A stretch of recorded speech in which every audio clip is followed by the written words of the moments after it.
All right, time once again for a meeting of the Clyde Sukeforth chapter of SABR. I am Bruce McClure, the chapter chair, and we always hold our meetings in conjunction with the Gardner-Waterman chapter of SABR in Vermont, Dr. Clayton Truder, chair. Now, first thing I want to talk about is we got the chance to go down to the Boston in-person meeting at Fenway Johnny's last Saturday, and I want to thank the Boston chapter for their hospitality. It was a really, really nice evening. Eric Poulin did a fantastic job with his presentation. The presentation from the Red Sox tour guide was so well received. It was a great meeting, and I hope that I'm going to be able to get down for many more. So I want to thank you guys for that. While I'm thinking of it, let's go to Jeff Cohen. Jeff, what's going on with that pod, my guy? Hey, how you doing? Yes, this week on the pod, we have a former All-Star of the Cleveland then Indians, Carlos Baerga. He talks about his life, his career in baseball, Roberto Clemente, and it was just a wonderful interview. So check it out, Baseball and BBQ on all your podcast apps. If you are not listening to that podcast, get that into your podcatcher and download it. It is so much fun. You're going to love it. So don't forget to do that. Thank you. Now, we got an email today from SABR HQ. SABR has been alerted of an email phishing scam sent to some members in recent weeks. These emails may appear to be from your chapter leader or a SABR staff or board member asking for assistance, personal information, or to complete an urgent financial transaction. Indications of scam emails include a bogus from address instead of a sender address you know and trust, and grammatically incorrect sentences and or phrases. If you receive a suspicious message, please exercise email security best practices by not clicking on any links or opening any attachments and closely scrutinizing the address of the questionable email sender. Please delete any scam emails immediately. I have been a victim of this. A couple of our chapter members are getting emails from me and they're just weird. Don't open anything that's not from Bruce at brucemcclurenh.com. Now, don't forget, on Friday, May 30th, we are getting together in person in Nashua to see a Silver Knights game, and we are going to be able to have our table and talk to fans about what SABR is all about and hopefully expand our base and have folks join SABR. The game starts at 6:03. We're going to be meeting in the parking lot at about 5 p.m. If you have questions or you would like to attend with us, please email me at that email address, bruce at brucemcclurenh.com, and we'll have you in. It's going to be a fun night. The Silver Knights are rolling out the red carpet for us. I want to get a lot of our membership to come down. All right. Now, I'm going to mute everyone. Tara, you can unmute. Now on with our feature presentation. When the Yankees Paul Krichell first scouted Lou Gehrig while he was at Columbia University in 1923, Krichell thought he was looking at a strong left-handed pitcher. But then he saw Gehrig hit and forgot all about his alleged pitching skills. Yes, Lou Gehrig is known as a powerful slugging first baseman, but just like his teammate Babe Ruth on a much smaller scale, did he abandon a promising pitching career because his bat spoke louder? Gehrig never threw a pitch in a major league game, but his career on the mound didn't exactly end when he signed with the Yankees a few weeks later. This presentation will examine Gehrig's history pitching through grade school, college, and the minor leagues and beyond. SABR Director Tara Krieger grew up in New Jersey, but now calls home Upper Manhattan, just a long fly ball away from where Lou Gehrig first learned to throw. She is an attorney for the city of New York and was previously on the editorial staff of Newsday and MLB.com. A SABR member since 2005, she has participated in the Bio Project and in the publication of SABR books, including Yankee Stadium 1923 to 2008, America's First Modern Ballpark. Tara Krieger, welcome to Northern New England, my friend. How are you this evening? I'm great. Thank you for having me, and thanks for everyone for showing up. It's all yours. Monday night. So I'm gonna share my presentation now. Can you guys all see that? Boom. Cool. Perfect. Great. All right. Yep. It's tiny. Okay, cool. We go. All right. So my presentation is on whether Gehrig had a lost pitching career, as Bruce described. So some free association. So when we think of Lou Gehrig, what do we think of? Maybe we think of the streak, 21-30 consecutive games played, through all those injuries, maybe we think of the speech, considering himself the luckiest man on the face of the earth while dying of ALS in 39. Maybe we think of him as a Yankee captain, one of the more prominent ones, and the last Yankee captain for several decades when he retired. Maybe we think of him as second fiddle to Babe Ruth. I just like that picture. I'm not sure what's going on there, but the home run twins. Maybe we think of him as the first Yankee to have his number retired. Number 4 right there in Monument Park. The first baseball player to have his number retired, I think. But most likely we think of him as a hitter. 493 home runs, 1,995 runs batted in, 340 batting average. I think he's still 3rd in slugging percentage. He's definitely a hitter. We don't so much think of him as a pitcher, which he was mostly at Columbia. So the story told is this. So Paul Krichell was a right-handed catcher. He was on the Browns for a couple seasons. He eventually got in good with Ed Barrow on the Red Sox, who brought him over to the Yankees, and he became their backup catcher in spring training, and he also was a scout. So when the Yankees finished spring training in 1923, he went up north with them, and he started scouting for new players. Now, in 1923, you didn't have exactly the same sort of scouting reports you had now. So scouts generally just looked at the newspapers and saw who was playing, and they'd go off to the different colleges and just, see what they could see. So he happened to look in the newspaper that day on April 26th, 1923. And the only real game that was going on in the area was at Rutgers. Columbia was playing at Rutgers. So he gets on a train and he goes down to Rutgers. And who should he run into but this guy, Andy Coakley. Now, Andy Coakley, also a former major leaguer, kind of knew his way around. So Paul Krichell sits next to him. I happen to be obviously traveling with the team, the Columbia coach. And he says, Andy, I'm going to see your game today. Is there anyone I should look out for? And he says, yeah, there is a left-handed pitcher, a big, strong guy who is on the team. He hits pretty well, too. You should look out for him. So Paul Krichell says, great. Wouldn't you know it, Columbia starts a right-hander that day. So Krichell doesn't know what to do. So he sits, he watches the game anyway, and he sees there's this guy in right field who hits 2 of the longest home runs anyone had ever seen at Rutgers. And you'll see this come up a lot with Lou Gehrig. Everything's the longest this, the longest that. But supposedly they were. And he goes up to Andy Coakley afterwards. He's really impressed with this guy. And he says, who was that guy in right field? He was pretty good. And Andy Coakley said, that's Lou Gehrig. That's our pitcher. So, of course, Paul Krichell goes back, calls Ed Barrow, tells him he sees another Babe Ruth, and the rest is history. That's not the whole story, of course. Gehrig did pitch for Columbia, but he was also their best hitter. And he played mostly first base when he wasn't on the mound that day. And I think that was his only game in right field at Rutgers that day.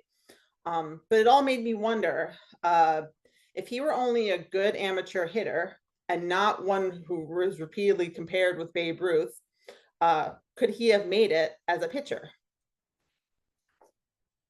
So let's start at the beginning. Lou Gehrig was born on June 19th, 1903, to German immigrants in East Harlem. He moved to Washington Heights as a kid, attended public school 132. That's what it looks like there. It's on 182nd and Wadsworth Avenue for anyone who knows Upper Manhattan. It still looks like that, even though that's an old picture. And his family was essentially dirt poor. It was a very typical immigrant story. His father worked odd jobs and was often out of work. He liked to stay out late, drinking and gambling. So it was really Lou and his mother who kind of stuck together. And they, essentially grew close. His mother did a lot of menial jobs like laundry. She worked as a cook, and Lou just tried to help out wherever he could, maybe delivering laundry or, cleaning up or things like that. They eventually moved to Morningside Heights, where she got a job with the Columbia University frat house. which is actually where the initial connection to Columbia comes from. An alum who was actually at Columbia at the time she was working there in that frat house, Bobby Watt, eventually became the athletic director, and saw him playing football and offered him an athletic scholarship, but more on that later. So what we know about his first exposure to sports, and that is his parents on the right, for anyone who couldn't pick that up.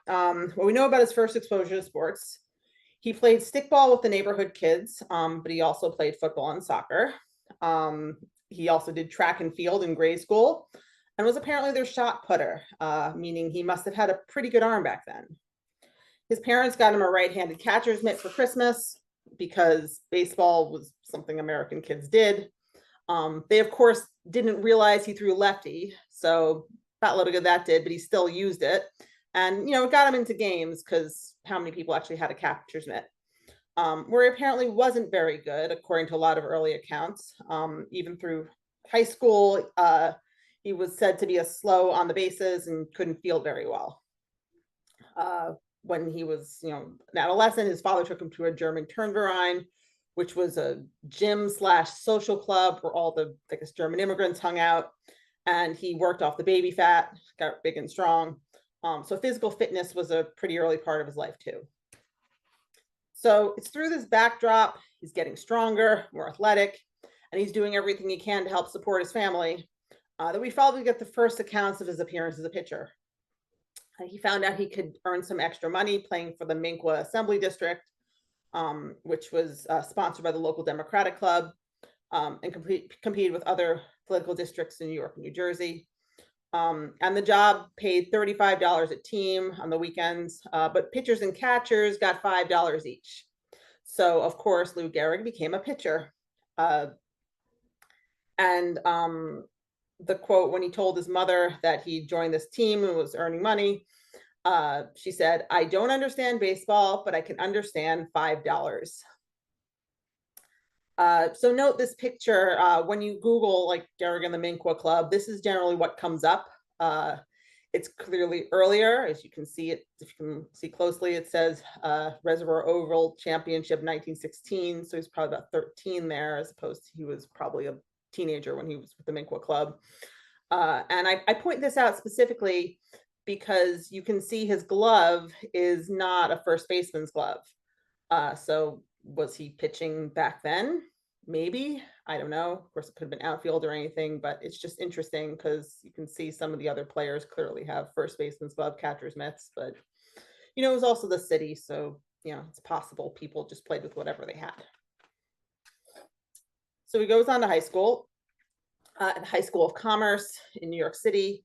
That building doesn't exist anymore. They built Lincoln Center there, so it was in the 60s. And he doesn't actually join the team. He was playing some football, he's playing some soccer. He doesn't actually join the team until his couple of his classmates, know that he's big and strong and they could use a guy like him. They kind of force him to join the team. So I have kind of a ghostwritten article from 1927 where he describes kind of, how he first came to the team. And he says, "The coach put me in the outfield first, and I chased fly balls all over the lot. But it's a matter of record that I never caught up with one. He tried me out as a pitcher, and I looked better there, but I was too wild to do any good. Finally, I got moved to first base, and I managed to hold that job, largely because we were badly in need of infielders, and I could hold on to a ball when it was thrown my way. As a hitter, I was a bust. During my first year, I played for Commerce High School. I had a batting average of 170, and I don't believe I hit half a dozen balls out of the infield. But the coach kept me in at all.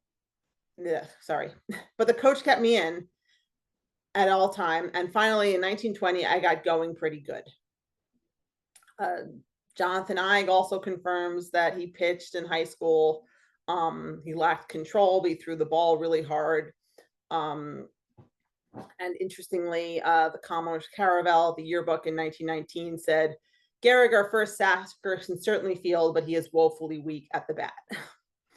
So there are some things that say he was still not doing well. The next year, 1920, his junior year, was also his last year with the team. But I also saw a newspaper that said he was batting .333. So I don't know, could be embellished. Anyway, 1920 was kind of the big year where he got on notice by people. He must have been hitting okay. Commerce won the PSAL championship, the Public School Athletic League. It's the local public school league in New York City. They won the championship in 1920. And the New York Daily News and Chicago Tribune sponsored a championship game between Commerce and the best high school in Chicago, Lane Technical. And maybe because of his size, even before the game, he's being compared to Babe Ruth. Then he hits a grand slam out of Wrigley Field, was then Cubs Park. And suddenly everyone knows who he is. And they're all saying the Babe Ruth of the high schools, and it's all over the papers. So he gets recognition that way.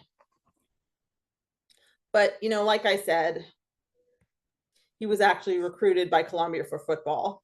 I said Bobby Watt, who was the athletic director, who was also a Columbia alum, knew him from his time at Columbia, saw him playing at a game in Commerce in the fall of 1920 and asked him if he wanted to play for Columbia. And of course, education, he went for it. So he graduates high school in the winter of 1921. So he's studying, I guess, at the extension school to play at Columbia. And on April 5th, 1921, Columbia is playing an exhibition game against Hartford Senators, the minor league team. And Lou hits 2 really long home runs off pitcher Alton Durgan.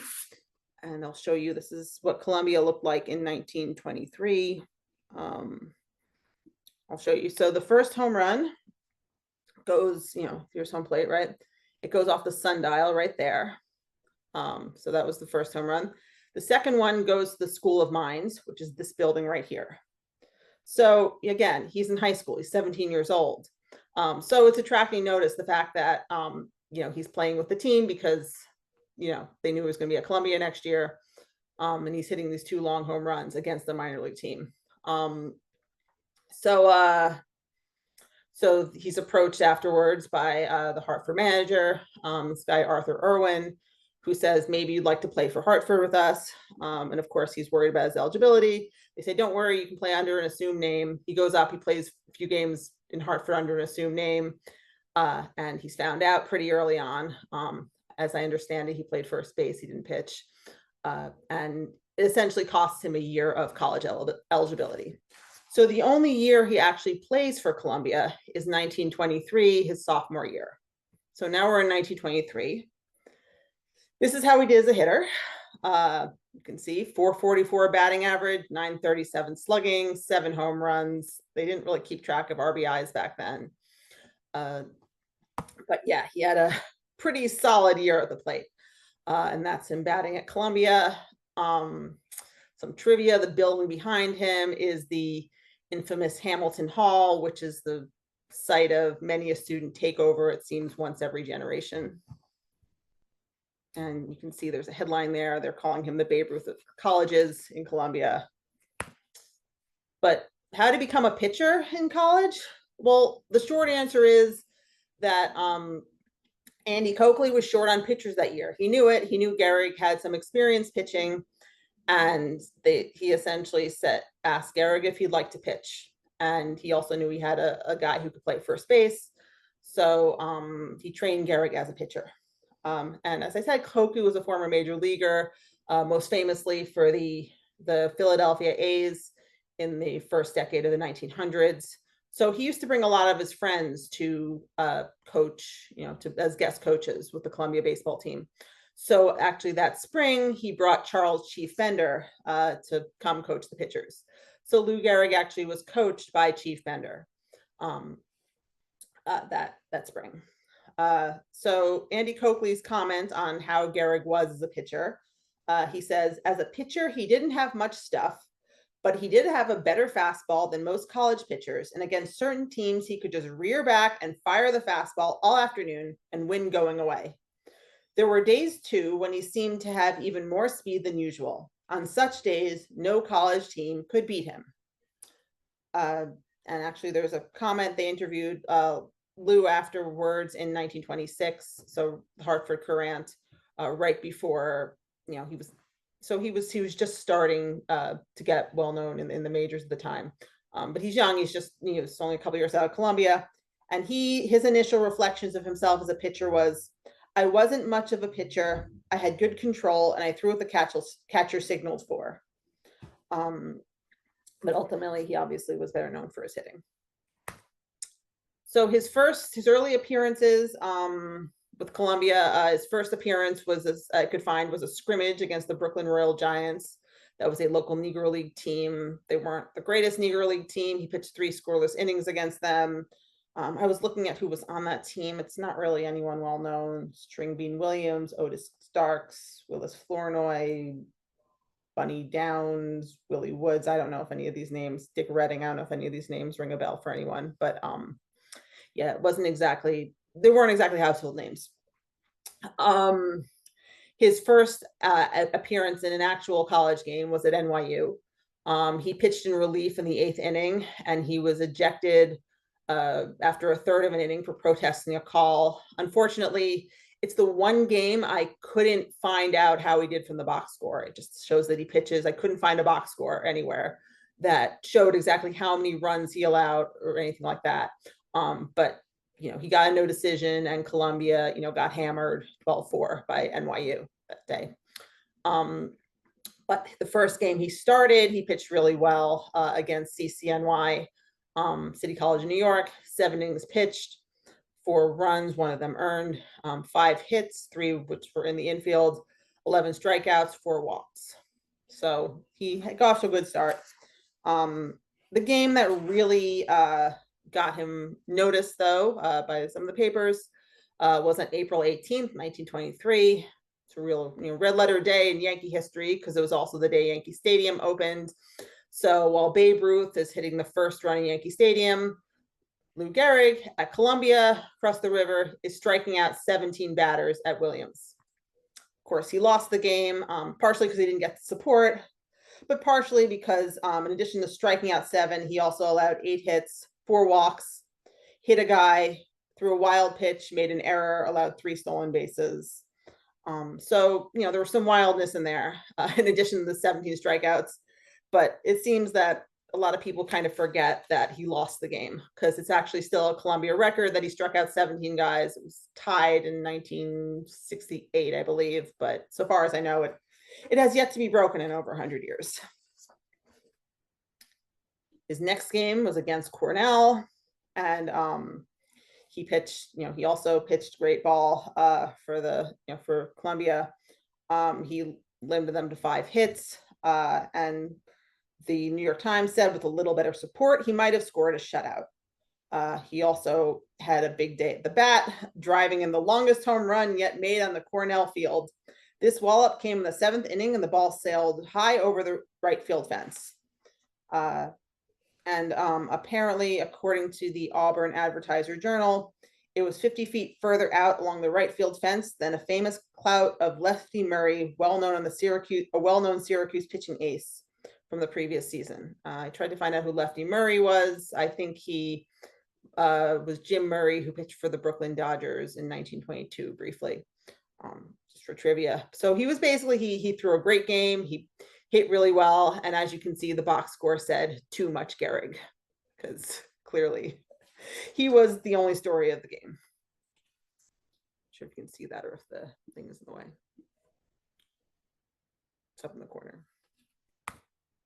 Here we go. So, the next game is at Rutgers, where Paul Krichell sees him.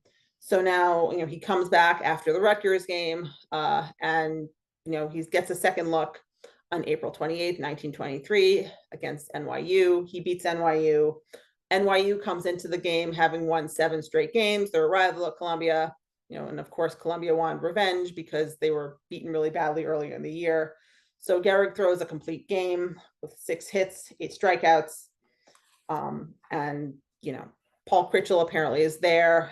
He might have brought scout Bob Connery with him to see him. Gehrig recalls, he said in 1940, Paul followed me around and he couldn't make up his mind. He wasn't sure I could hit a curve. So Ed Barrow sent for Bob Connery to look me over. and check with Krichell. Bob saw me in the game against NYU, and they had a good curveball pitcher named Carlson. You know how it is. Some days they seem to be throwing where they are swinging. Other days, well, anyway, I had a good day, and Connery gave me the okay. And that's how the Yankees came to sign me up. So, yeah, I mean, in addition, it sounds like, again, even though the guy pitched a complete game, he still hit a really big home run in the game. And that's kind of what got noticed. Paul Krichell, in 1938, and in some other articles, he seems to recall that it was against Penn and that Gehrig hit a game-winning home run. None of that could possibly be true. I could find no record that there was any game that came close to that. But he says that Gehrig was pitching in those days. He was just a fair left-hander. He'd rear back and let the ball go with the power that he had. I liked him for his hitting, not his pitching. And Gehrig hears that, and he retorts in the same article. He says, I wish he hadn't slandered my pitching. It hurts my artistic pride. The truth is I struck out 17 hitters in a Williams game and lost 5-0. But I beat NYU that day, and the reason the fellows made such a fuss over the victory was that practically everyone on the campus had a bet of some sort on the result. That was the one game of the season we always wanted to win. I'm just going to run through some of the other games that season, just so you get an idea of how he did. He didn't do well at all. The next game was against Penn on May 2nd. He only lasted 4 2/3 innings, 7 runs, 7 hits, 1 walk. Not great. He did better at Dartmouth. Didn't really get the run support so much. Columbia only was, the Columbia batters were only limited to 2 hits. But Gehrig allowed 6 hits and obviously the 5 runs. He allowed a wild pitch, struck out 8, walked 2. Columbia also made 3 errors in that game. On May 11th, he pitched well against Cornell. He threw a complete game with 10 strikeouts, 4 walks, hit by a pitch, 4 hits. He also went 3 for 5, as well as hit another home run that traveled high over the north stands into 116th Street. If you recall from that picture where I showed you the sundial, there was a street beyond that. That was 116th Street. And then against Fordham, another one of their rivals, he also threw another complete game, scattering 4 hits and, obviously allowing 2 runs, striking out 12. Against Wesleyan on May 19th, he threw a 3-hitter and struck out 5. And he also, again, drove out the longest home run ever seen on Southfield yesterday afternoon, according to the New York Times. Gehrig's terrific smash rose gently until it was above the border of the infield and the outfield, and then sailed in a straight line over the center field fence into the small campus surrounding the School of Journalism building. And if you remember that picture where I showed you the School of Mines, journalism, there was that other building that jutted out like an L. There were like 2 buildings there. Journalism was the other building. So it was that same area. In the last game against Penn, the season, he did not pitch well. He only lasted 2 1/3 innings, gave up 6 hits and only struck out 2. So overall, how'd he do? Again, like I said, that first game against NYU, I couldn't really find the stats in the box score. And they didn't keep track of earned runs back then. So I really had to go through the play-by-play and kind of make my best guess. So you can see a couple of the other earned run category. They're also a bit in red because I wasn't 100% sure, but it was, again, my best guess based on what the play-by-play said. So, judging by the fact that this is a bit incomplete and a bit guesswork, this is what I came up with. He pitched 76 2/3 innings, allowed 25 earned runs. That's a 2.95 ERA, so that's pretty good. He was 6-4 in 11 starts. For comparison, Columbia that year was 10-8-1. He struck out double digits in 5 games, including the 17 against Williams. He registered more than a strikeout per inning, as you can see. And even though, he walked 23 guys in 19 games, his strikeout per bases on balls ratio was 3.43. So, he pitched pretty well, all things considered. On the other hand, Maybe he was just comparatively good. Because again, Columbia was 10-8-1 that season, and Gehrig was 6-4, meaning the other two pitchers, a guy named Jack Van Brocklin and Bliss Price, they were 4-4-1. And excluding the first NYU game, again, I'm not sure who let in what. Gehrig allowed 39 runs all season, whereas Van Brocklin and Price allowed in 44. And that's, again, excluding the 12 runs in the NYU game. If you add those in, it's probably more. I don't know how many of those other runs were earned, but I think the point is that Andy Coakley saw Gehrig as his ace and started him more than the other two pitchers combined for a reason. I put here a sampling of the newspaper blurbs, essentially hammering this home that he was essentially the ace on the team. And it seems they were just often hopeful that Gehrig would start that day on the mound, even when he didn't start. Like that first one, clipping against Dartmouth over in on the left. Essentially, that was a game he actually didn't start. But interestingly, he's also in a lot of these articles being compared to George Sisler, who was a great college pitcher at Michigan about a decade before. And Sisler, as you know, started out in the major leaguers as a pitcher, eventually converted to a first baseman because he was an excellent hitter, and wound up in the Hall of Fame. So June 11th, 1923, Gehrig signed with the Yankees for $3,500 with a $1,500 signing bonus. And the Times is calling him the best college player since George Sisler. I know the headlines are kind of missed. Some call him a slugger, some of them call him a pitcher. It sort of depends where you look. But they both acknowledge obviously that he could hit, probably that he could do both. The Brooklyn Daily Eagle around the time says, just in what capacity Miller Huggins, the Yankees manager, intended to use Gehrig is a bit problematical at present. While Lou compiled a winning record in the box for Columbia, many experts think he will not have the same success in fast company. And then a couple years later, the Hartford Courant was recalling actually when he first reported to the Yankees. And they said when he reported to the Yankees, he told Miller Huggins, the manager, that he was no pitcher. Huggins nevertheless asked him to warm up and throw a few. After Lou had thrown a few, Huggins, Lou laughingly recalls, expressed verbal agreement with him then and there. So ended his brief career as a pitcher. So I'm just putting this picture up because this was another headline when he signed. It was in a lot of the syndicated newspapers, but you can see, interestingly, they have a picture of him throwing as opposed to, hitting. So he's with the Yankees as a first baseman in 1923. And then they send him in the middle of the year. They send him up to Hartford for seasoning. He tears up Hartford for the next two seasons in 23-24. In 23, he hits .304 with a 7.49 slugging percentage and 24 home runs in 59 games. In 24, he hits .369, 720 slugging percentage, 37 home runs at 134 games. And, he's essentially ready for the Yankees after that. And this is just, I put this little blurb up just as an example of some of the stuff that's coming from Hartford, where, they're really recognizing him as this great slugger. This is an article from August 9th, 1923.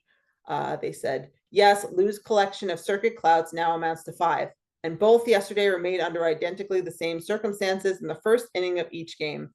The first went over the sign to the left of the scoreboard and must have wrecked the entire cabbage field.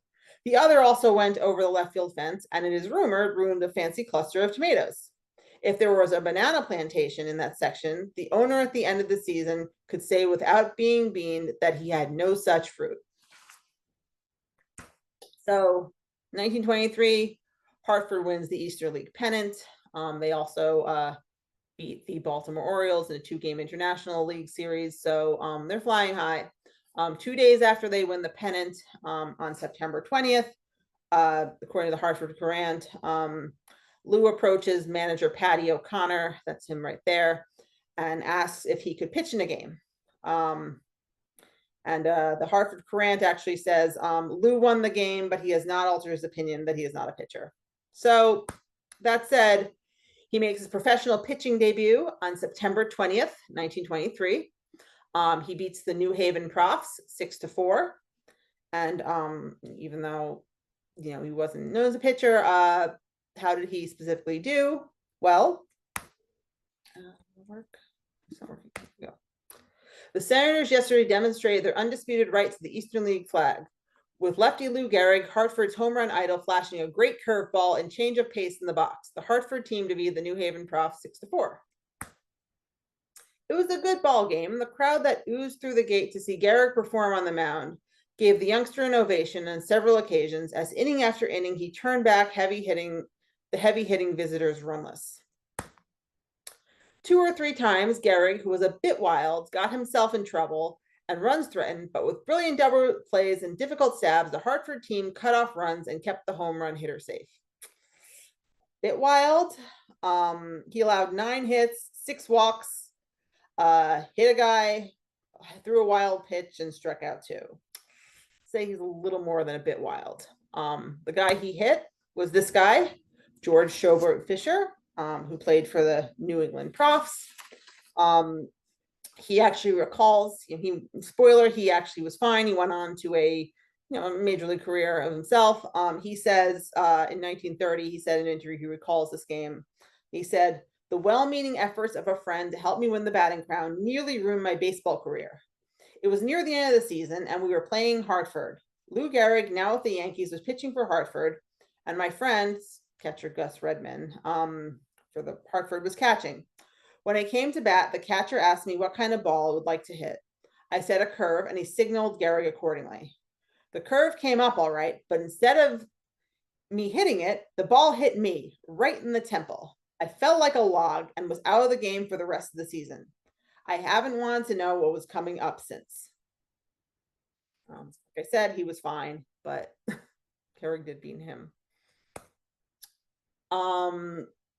So the next example I could find of him pitching, as I said, Andy Cope, liked to bring back his friends to coach. He came back briefly in the early 1924 as a pitching coach. The Columbia Spectator said that he pitched for, he was there for 2 weeks. I think he was probably there a few days, but he just sat there kind of, training the battery. Before he went down to spring training at the end of February. One of the people he coached was actually his former teammate, Bliss Price, who was one of the alternate pitchers from the year before. The next pitching game I could find was against the Connecticut State Prison. On May 17th, 1924, he went up there with 4 of his Hartford teammates. With 4 of his Hartford teammates. So that's Gus Redman in the bottom left, and that's Charles Moose Swaney in the top left, and that's Lem Owen on the right. Of course, Gehrig. The 4 of them took swings against the Connecticut State Prison team, which was arranged by a guy named Jack Kelleher of the Eastern Cycle Company. I guess he's like a publicist or something. And Gehrig hit a home run. He lifted one over the northwest section of the prison wall that might have been going yet if the clubhouses of the Weathersfield Yacht Club hadn't been in the way. It's about 360 feet. But then it says that a team was formed with Gehrig in the box, Redmond catching, Swaney at short, Owen at first, and Jack Keller at the midway station. The other positions were filled by members of the prison at first. And this outfit staged a short exhibition with the prison team. Gehrig flashed a speedball that had the inmates swinging in vain, trying to connect. It doesn't have stats, but he did pitch in that game. After the season, there was a exhibition. They did like a short barnstorming tour with some Hartford stars. Babe Ruth joined them, so that's the first time Gehrig and Ruth barnstormed together. They played 2 games, one in Springfield, Massachusetts, one in Hartford, and their team was called the Apple Busters. That third guy on the team was Wally Simpson, who I think led the Eastern League in home runs in 1923. So it was a bunch of like current and former minor league stars mostly, and then there was Babe Ruth. So in the Hartford game, because Gehrig was such a popular guy in Hartford, there was a lot of sort of pushing the manager to allow Gehrig to pitch in that game. And actually, the newspaper the day before advertised that he would pitch the whole game. It's supposed to be pitched by a guy named Bad Bill Kelleher, who apparently was a former minor leaguer. I tried to look up information about him. I couldn't really find anyone who matched, the description, but it also could be a spelling thing. I don't know. But anyway, he was supposed to start. But several close followers of the game suggested to Dick Jess, who was handling the trip, that Gehrig do the hurling, and Jess finally decided to start Lou on the mound. But that said, he didn't actually start. Kelleher start, and he relieved him in the 7th inning and displayed a world of speed. He allowed 1 hit in 3 innings. And then obviously he joins the Yankees full time in 1925, becomes a famed hitter, and but even in like 1927, when he's already that's when he was already an established slugger, newspaper columnists are still claiming he can pitch. An article by International Illustrated News staff correspondent Jack Y. Keene stated, at Columbia, he pitched, played outfield and first. He can probably handle all 3 jobs in the big leagues too. So the next instance I could find of him pitching were on a barnstorming tour in 1927. There were they did 8,000 miles, 16 cities in 21 days.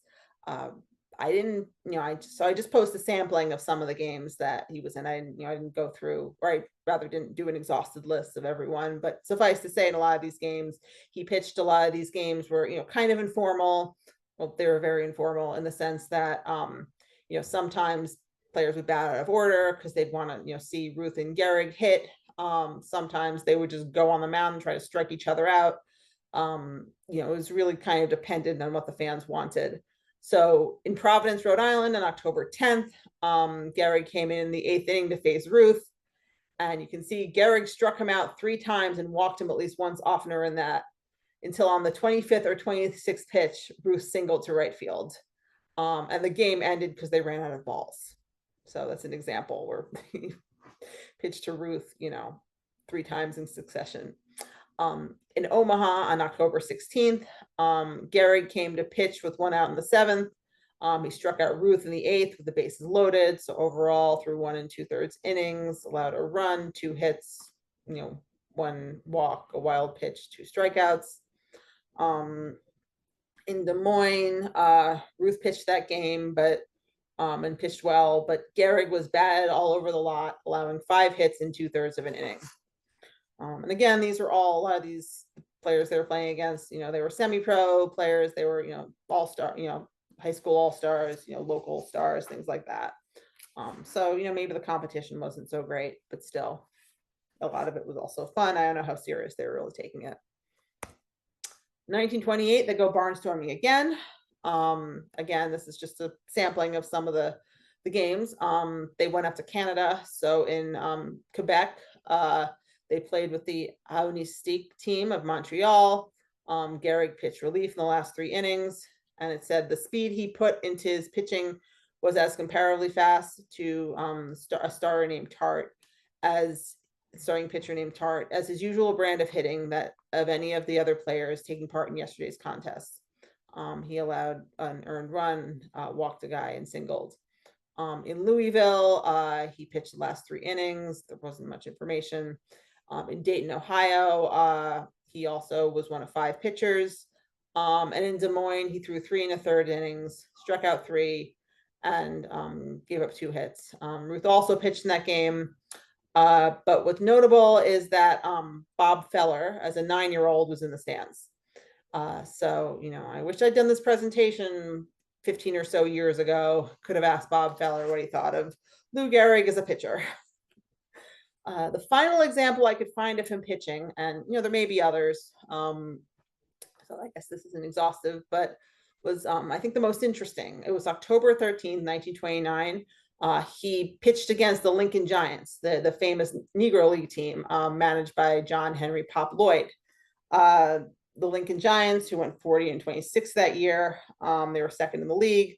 The only thing is that their best players, Charlie Smith, John Beckwith, Julio Rojo, the season had ended. They'd gone off to play in Cuba, so they weren't in this game.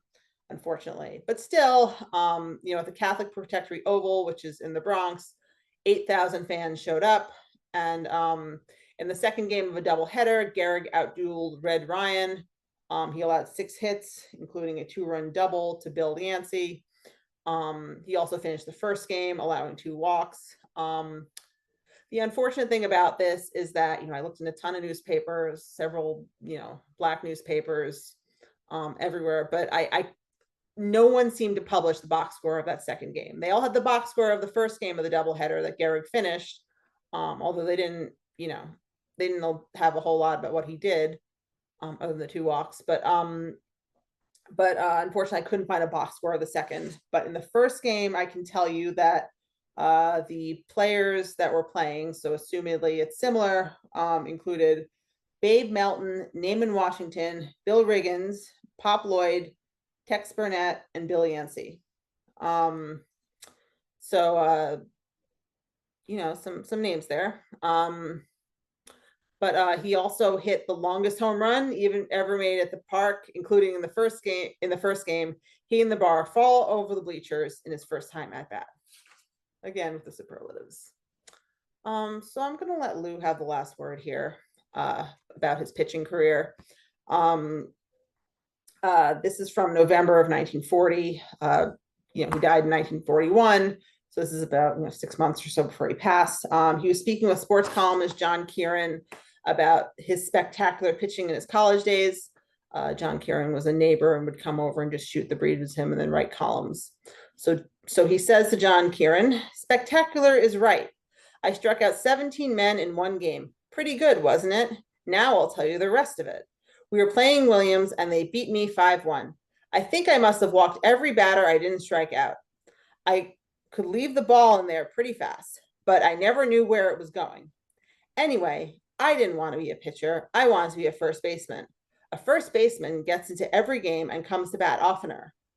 And Kieran then interjects and he says that, George Sisler decided that too. And Lou replies, "Yeah, but he could really pitch. I was just a strong arm clump in the box." So I guess my conclusion of what is that it's, Lou might have been an okay pitcher, but it's a pretty good thing that he was a hitter too, because that's really where he made his money. So that's my presentation. And I guess I'll open it up for questions if anyone has them. There you go. If you have a question for our presenter, Tara Krieger, tonight, go down to the bottom of the screen and hit the react button and then raise your hand and we'll get you in line to ask questions. I'm just looking here in terms of just seeing. The chat went kind of crazy. There's a lot of great stuff in there. Yeah, it's Sandy Koufax. Yeah, that's pretty cool. I don't think he actually pitched for them, but yeah, I know he took some classes. Yep. Oh, Dick Redding is well known. That's cool. Good to know. I need to do some more research about the Brooklyn Royal Giants. I really don't know a whole lot about them. Doug Almack. Yeah. He's got a question for you. As an NYU grad, this is slightly painful through. They had a campus in University Heights in the Bronx, so they must have played baseball again. Yeah. They were like, I think, Columbia's rivals at the time. All right. Yeah. Doug. Where did you what did you use as sources? Mostly I used old newspaper accounts. Obviously the Times had the New York Times had really good accounts of every game. I looked at the Columbia Spectator. For the Negro League games, I looked at the black newspapers. SABR has so many good resources. Obviously, I went to the Hartford Courant a lot to get a lot of that stuff. Gosh, what else did I use? Yeah, the Brooklyn papers, a whole bunch of old New York papers. I tried to look everywhere I could. Again, I might have missed some stuff. There might have been other exhibition games I missed that he pitched. I'm always welcome to more. If anyone finds anything, obviously, be glad to add to the list. But yeah, mostly just newspapers. Yeah. Great presentation. Thank you. Thanks. How did you come up with the interest in Gehrig's long lost pitching career? Well, I knew he pitched at Columbia, and I always knew that weird little story about, the fact that, Coakley introduced him to Paul Krichell as a pitcher, and then Krichell was like, found out he was actually a really good hitter, which I always thought was interesting.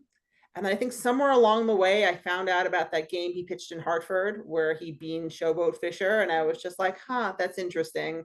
There's got to be something to this, if they allowed him to pitch in a minor league game. So I just started, looking into it and seeing what else was out there. And, it's always kind of amazing how, usually when you have an idea, there's something you can find to sort of make it work. So Ryan McClanahan, go get him. Hey everybody. So this is great. Thank you so much. I really appreciate this. What did Lou Gehrig major in when he was in Columbia? Do you know? I mean, Good question. again, he was a sophomore, so I don't know if he actually declared a major, because he dropped out after his sophomore year. Prior to the Yankees said he was going to be an engineer. From what I can see, that's probably the track he was going on, architecture engineer. He didn't do great in his classes from what I can see, but again, he was only there for 2 years. Thank you very much. Yeah. Troy backs you up in the chat by saying engineering, but I don't think he ever completed. So that's almost word for word what you just said. Yeah. Larry came up with a good question. He says, in the movie, his father was not presented as a ne'er-do-well. Well, you got to remember when the movie came out, it was 1942 and his parents were still alive. So that might have had something to do with it, and they were trying to show him as this all-American boy. So the last thing they want to do is, show his father as a drinking guy and a gambler. And, I don't think he was necessarily a ne'er-do-well. I think it was just kind of a common thing that, people did at the time, poor people. So he probably wasn't like a bad guy. He just probably wasn't exactly, a real high achiever. Interesting. It's an interesting story. And when I saw it at the Yoki, I wanted to bring it to our chapter because I know I've got a lot of Yankee fans here who would be very interested in hearing it. And I'm glad you had such a good turnout for folks who are interested to hear about these nuggets that nobody's really ever thought of or thought about researching. It's a really great presentation. Dixie Tarango has got one for you. Buckle up, Dix. How you doing? I'm doing fine. Tara, great presentation. Thank you very much. I was wondering, a couple of books have been written about Gehrig. Did anyone ever mention anything about his pitching anywhere? If you look in like all the books, they all make like a passing mention of it. Yeah. Mostly when he was at Columbia. I went back and I read the beginning of the Jonathan I book because that's generally the gold standard. And yeah, he mentions a couple paragraphs about him pitching at Columbia, and then the sentence he mentions the game in Hartford. I looked at the book, the Ray Robinson book, and he mentions briefly, he quotes Stanley Coakley as him as a pitcher, but otherwise they don't really mention it. Yeah, I think it was because this was all such a footnote and it was all exhibition games. I have a feeling biographers were just like, this isn't, it isn't germane enough to the story I'm trying to tell to put it in there, if I had to guess. Roy has an interesting comment in the chat too. Is, quote, especially considering they lived in poverty, the only pursuits available would be drinking and gambling, end quote. That's probably true. What else can you do? And I guess that's probably how you socialize too. I think of like the German beer halls and stuff like that. Yeah, that's a good point. Probably how they meet their friends, That's a good point. German culture, he just agreed with you. German culture too. Yeah, that's spot on. This has been a fantastic presentation, Tara. I can't thank you enough for this.